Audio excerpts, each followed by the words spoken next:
आज हम लोग क्षितिज भाग 1 पाठ्य पुस्तक के अंतर्गत पाठ 11 सवये, जिसके कवि का नाम है रसखान, उनके परिचय के विषय में जानेंगे। तो ध्यान दीजिए, देखिए उनका जीवन परिचय। रसखान कृष्ण भक्ति शाखा के कवि थे, जिनका जन्म सन 1548 ईस्वी में दिल्ली के निकट हुआ था। रसखान जी का जन्म सन 1548 ईस्वी में दिल्ली के पास हुआ था। रसखान का मूल नाम सैयद इब्राहिम था। उनका मूल नाम सैयद इब्राहिम था।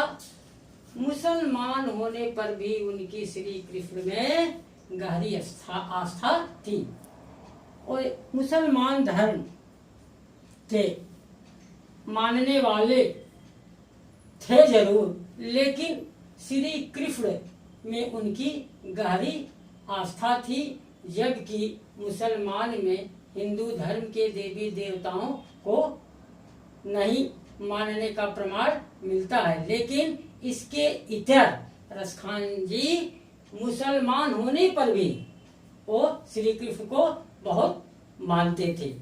उनकी कृष्ण भक्ति से प्रभावित होकर गोस्वामी विट्ठल दास ने उनको अपना शिष्य बना लिया। गोस्वामी विट्ठल दास जो कि गुरु थे, उन्होंने उनको अपना शिष्य बनाया। रसखान की मृत्यु सन 1628 के आसपास हुई। अब उनकी हम रचनाएं देखते हैं। उनकी 2 रचनाएं प्राप्त हैं, जिनमें पहली है प्रेम वाटिका, दूसरा है सुजान रसखान।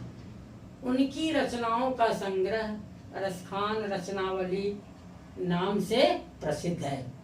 अब उनके साहित्य की बच्चों विशेषता देखिए, उनके साहित्य में क्या विशेषताएं हैं, उनकी रचनाओं में क्या विशेषताएं पाई जाती हैं।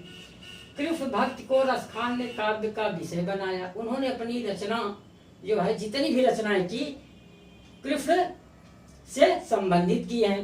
प्रत्येक वस्तु जड़ हो या चेतन, सब पर वो मुग्ध थे। उनके काव्य में ब्रजभूमि के प्रति अनुराग प्रकट हुआ है। जितनी भी रचनाएं उनकी हमारे सामने मौजूद हैं या मिलती हैं, उनमें ब्रजभूमि के प्रति उनका विशेष लगाव था। उनका कृष्ण के प्रति प्रेम पवित्र, निश्चल और निस्वार्थ है, जिसमें उनकी तन्मयता, भक्ति, भावुकता और तल्लीनता दर्शनीय यानी पाई जाती है।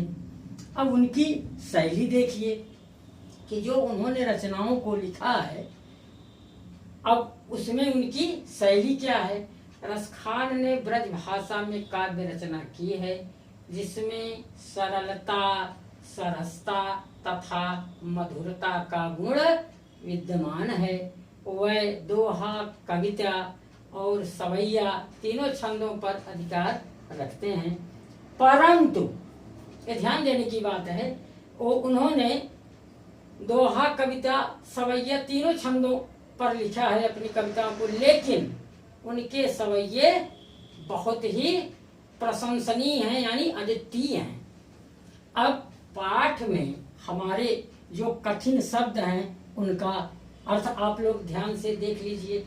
मानुष, मानुष का मतलब होता है, ब्रज भाषा का शब्द है, मानुष का मतलब होता है मनुष्य। वसों, वसु, नित्य, हमेशा।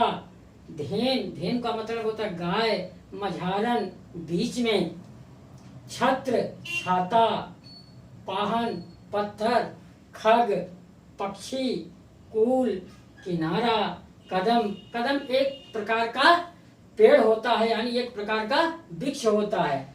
डारन, डारन का मतलब होता है शाखाएं। लकुटी, लकुटी का मतलब होता है लाठी। पुर, नगर। तड़ाग, तालाब। कोटि, करोड़ों। कलधौत, कलधौत का मतलब होता है बच्चों सोना। धाम, धाम का मतलब भवन। गुंज, एक जंगली पौधा है। भावतो, अच्छा। स्वांग, रूप धारण करना। स्वांग उसको कहते हैं किसी का भी रूप धर करके जो है दिखाना।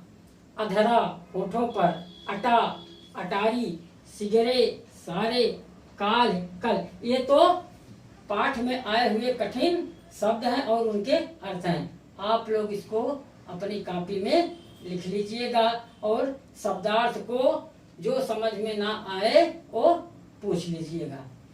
सर धन्यवाद।